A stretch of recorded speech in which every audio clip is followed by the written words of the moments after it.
Combat casualty care research has found that hemostatic dressings are more effective than plain gauze for hemorrhage control. So what are hemostatic dressings?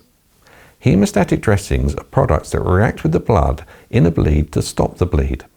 There are different types and some are limited in where they can be used, expensive and challenging to use correctly. Many bleed kits, including community or public access bleed kits, contain a hemostatic dressing. The brands will vary, so you do need to read the instructions if you're not trained in that brand. Many cannot just be placed on the skin, they have to be packed into the wound, which with a knife cut, this isn't always possible. The main thing you do to stop a bleed is apply direct pressure, and lots of it. This will help to slow the bleed. Where they are available, ensure you know how they're used and act quickly to pack the wound with the hemostatic dressing, keeping the pressure in place. There are more versatile hemostatic dressings available, like wound clot, which can be packed into a wound, but also placed on the wound as it forms a gel-like plug and helps to promote the body's natural healing process to repair the damage.